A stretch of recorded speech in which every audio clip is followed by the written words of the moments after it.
निलेश लंके गेल्या 2 दिवसांपासून नगरच्या जिल्हाधिकारी कार्यालयाबाहेर आंदोलन करतात। मग तो कांद्याचा प्रश्न असेल, दुधाचा प्रश्न असेल, शेतकऱ्यांच्या मुद्द्यांवरती ते उपोषणासाठी बसलेले आहेत। तर तुम्ही आज उपोषणाच्या ठिकाणी जाणार तशी माहिती आहे, आपली काही चर्चा झाली आहे का?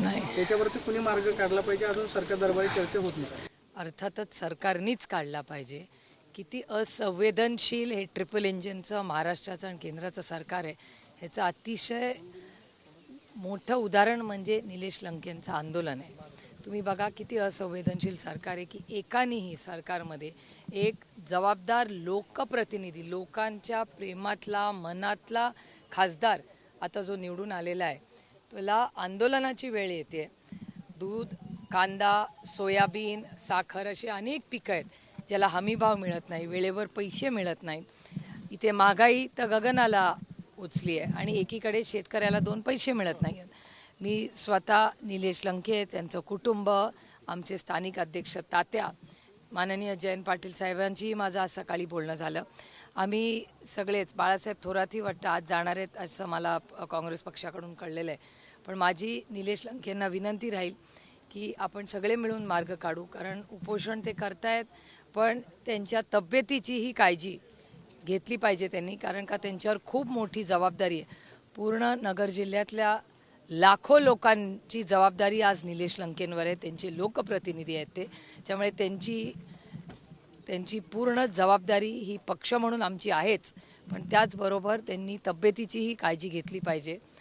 आणि महाराष्ट्र सरकार हे किती असंवेदनशील शेतकरी महिलांच्या बाबतीत आहे हे मला काही नवीन सांगण्याची गरज नाही। इंडियन क्रिकेट टीम ज्यावेळेस आली त्यावेळेस सरकारने जवळपास 11 कोटींची घोषणा केली की आम्ही खेळाडूंना 11 कोटी द्यावे। त्याच्यावरती बरीच टीका होती की राज्याच्या तिजोरीत पैसा नाही म्हणता आणि खेळाडूंना 11 कोटी रुपये देतात, तर मग हे सगळे प्रश्न सोडवायला पैसे नाही। कसं आहे, जुमलेबाज सरकार आहे, त्याच्यामुळे भ्रष्ट जुमला पार्टीचं हे सरकार आहे। भ्रष्टाचाराच्या रोज क्लीन चिट्स देतात, त्याच्यामुळे ते भ्रष्टाचारी आहेत का नाहीत का आरोप करायचे, लोकांना भीती, आईस, इन्कम टॅक्स, CBI, EDची दाखवायची, पक्ष फोडायचे, घरं फोडायची।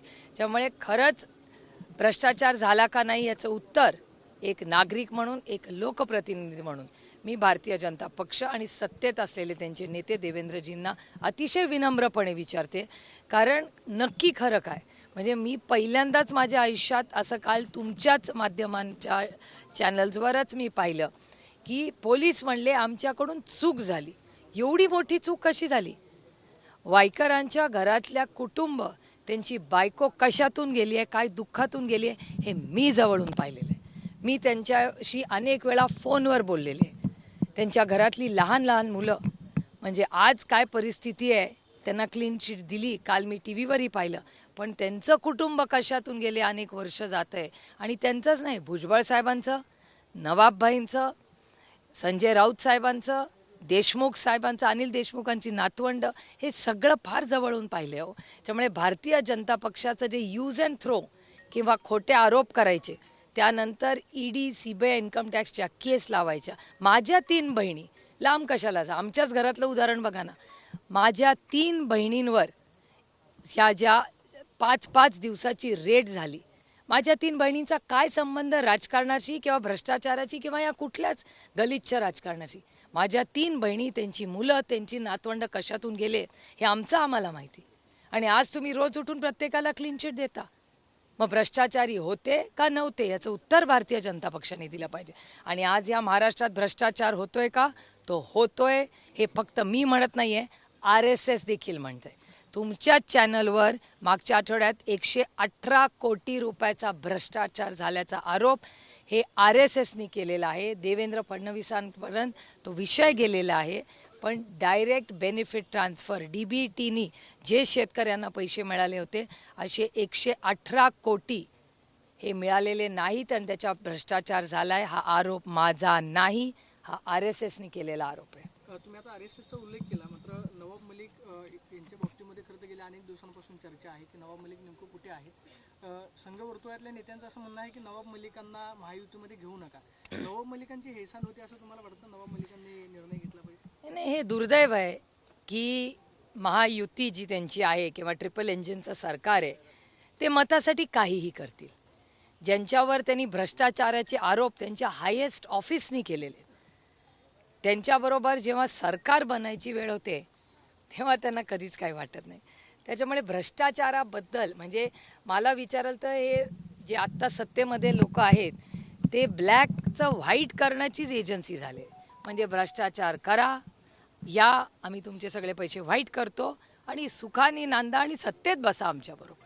त्यामुळे सत्तेसाठी ज्या भारतीय जनता पक्षाचे नेत्यांनी उभं आयुष्य मी लढताना पाहिलेलं आहे.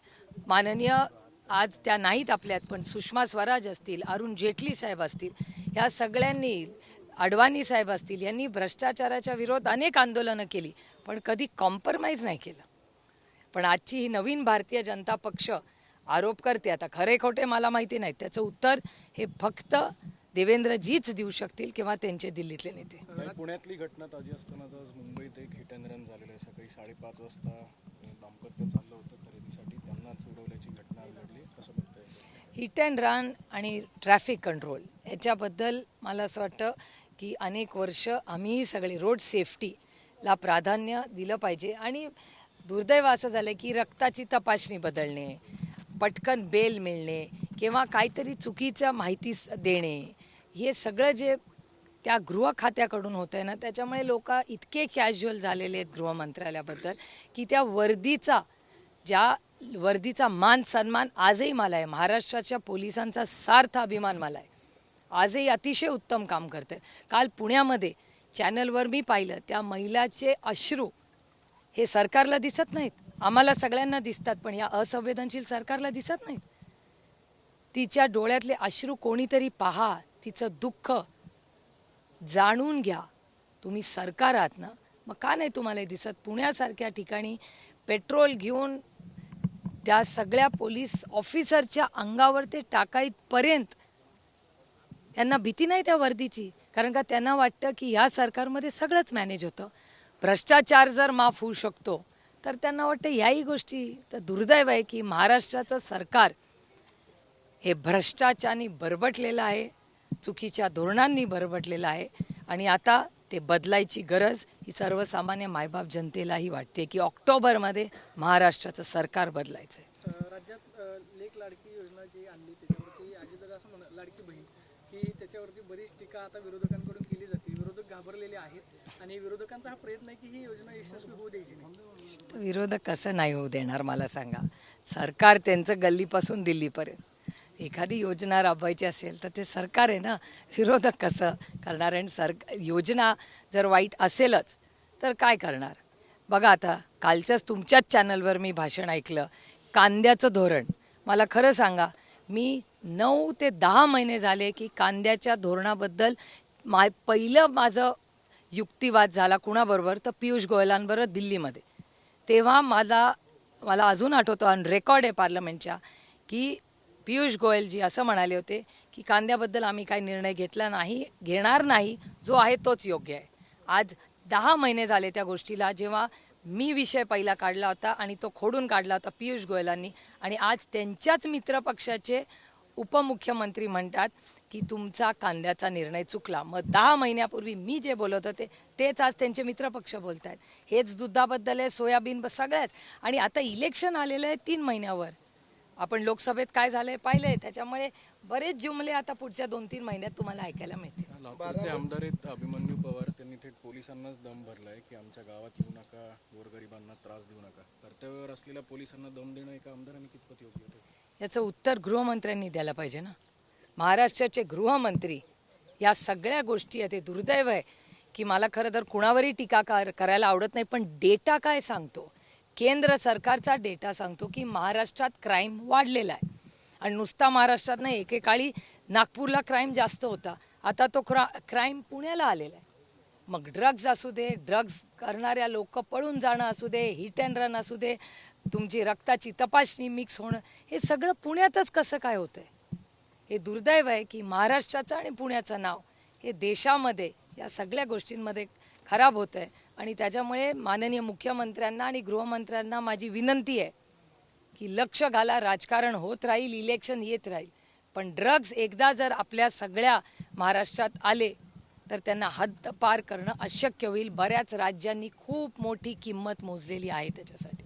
ताई, खरी राष्ट्रवादी आणि खरी शिवसेना कुणाची या संदर्भात सध्या सुप्रीम कोर्टामध्ये हिअरिंग सुरू आहेत. आणि हिअरिंगला तुम्ही सुद्धा उपस्थित होता.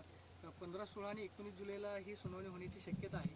नुकत्याच लोकसभा निवडणुका झाल्या, त्याच्यामध्ये जो निकाल आला त्यावरून बरेच लोक असं म्हणतात की नाही, आता निकाल स्पष्ट झाले की खरा पक्ष कोणाचा. मात्र अधिकृतरित्या सुप्रीम कोर्टाकडून अजून निर्णय येणं बाकी आहे. तुम्हाला अपेक्षा आहे की सुप्रीम कोर्टामध्ये न्याय भेटेल? माझा कोर्टावर विश्वास आहे आणि मी आजच रात्री दिल्लीला चालले, कारण का उद्या 2 केसेस आहेत. इलेक्शन कमिशनची पण उद्या केस आहे आणि उद्या सुप्रीम कोर्टाची पण आहे. त्याच्यामुळे एकीकडे मतदारसंघ, पालखी, दुसरीकडे येणारं इलेक्शन, महागाई, बेरोजगारी, भ्रष्टाचाराचे प्रश्न आणि दुसऱ्या कोर्टाच्या केसेस. त्यामुळे या सगळ्याच कामांमध्ये आम्ही व्यस्त आहोत. पालखीचा विषय निघाला म्हणून आणि आमच्या मागे अदृश्य शक्ती नाहीये. आम्ही फक्त सत्यमेव जयते, सत्यासाठी आम्ही लढतोय. बुलढाण्याच्या जळगाव जामोदमध्ये एका महिलेला डॉक्टरने व्यवस्था करून मारहाण केली. कारण काय तर कॉफी आणि सिगरेट दिली नाही म्हणून. या सातत्यानं तुम्ही म्हणताय क्राईम वाढते, त्यातले अजून एक क्राईम वाढतो ते ना, डेटा सांगतो. मला काय हाऊस नाही त्यांच्यावर टीका करत बसायची त्यांच्यासारखं, पण डेटाच केंद्र सरकारमध्ये त्यांचं सरकार आहे, महाराष्ट्रात त्यांचं सरकार आहे आणि डेटा दाखवतोय ना महाराष्ट्रातला क्राईम वाढलाय.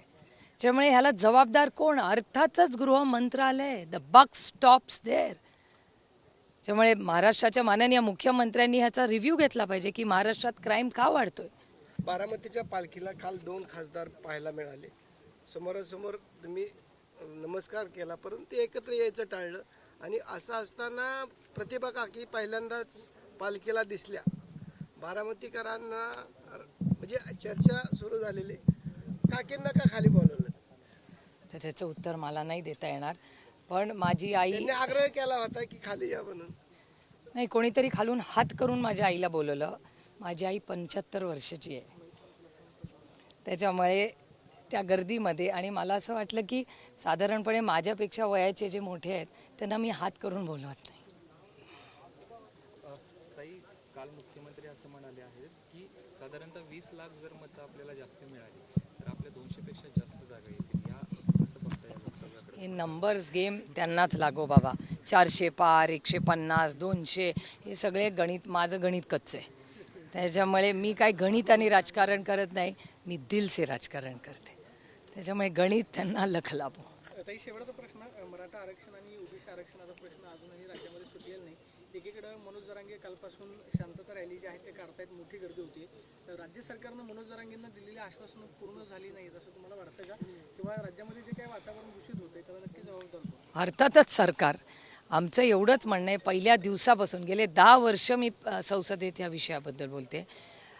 मराठा, धनगर, लिंगायत, मुस्लिम आणि भटक्या विमुक्त समाजाच्या आरक्षणाच्या मागण्या आहेत. एक कॉम्प्रिहेन्सिव्ह बिल महाराष्ट्र सरकारने चर्चेतून, महाराष्ट्रात चर्चा व्हावी, ते पास करून दिल्लीला पाठवावं. दिल्लीला कॉन्स्टिट्यूशन अमेंडमेंट करावी लागेल. त्या अमेंडमेंटसाठी आम्ही ताकदीने सरकारबरोबर उभं राहू, पण सरकारने प्रस्ताव तर दिला पाहिजे. प्रस्तावाशिवाय चर्चा कशी होणार? आणि तुम्हाला आठवत असेल 10 वर्षापूर्वी आपण जिथे उभे आहोत तिथेच बाहेर येऊन देवेंद्रजी म्हणले होते धनगर समाजाला पहिल्या कॅबिनेटमध्ये आरक्षण देऊ. काय झालं त्याचं? तसंच मराठा समाजाचं आहे, तसंच मुस्लिम समाजाचं आहे, तसंच भटक्या विमुक्त समाजाचं आहे आणि तसंच लिंगायत समाजाची मागणी आहे. त्यामुळे या सगळ्या आरक्षणामध्ये अनेक वेळा बिलं येतात. अर्जुन मुंडाजी दुर्दैवाने आता या पार्लमेंटमध्ये नाही आहेत, पण ते मंत्री होते. ते मंत्री असताना अनेक राज्याच्या आरक्षणाची बिलं ही सरकारने आणलेली आहेत आणि आम्ही एका मताने ती पास केलेली आहेत, कारण का त्या प्रत्येक बिलावर मी बोललेले आहे. पण दुर्दैवाने जेव्हा महाराष्ट्राची पाळी येते तेव्हा आरक्षणाबद्दल या सरकारने फक्त फसवणूक केलेली आहे.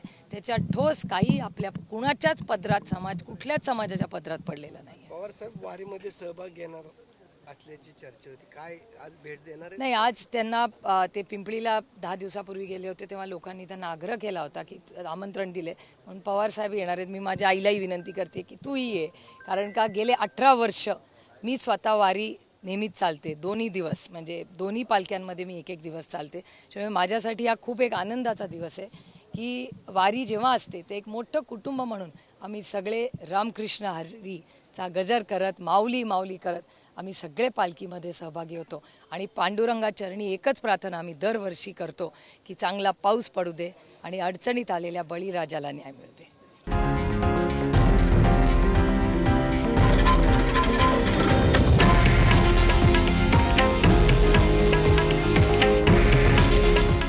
आहे देशातील नंबर 1 न्यूज नेटवर्क आणि आपण पाहत आहात TV9 मराठी. काळजी तुमची, हित महाराष्ट्राचं.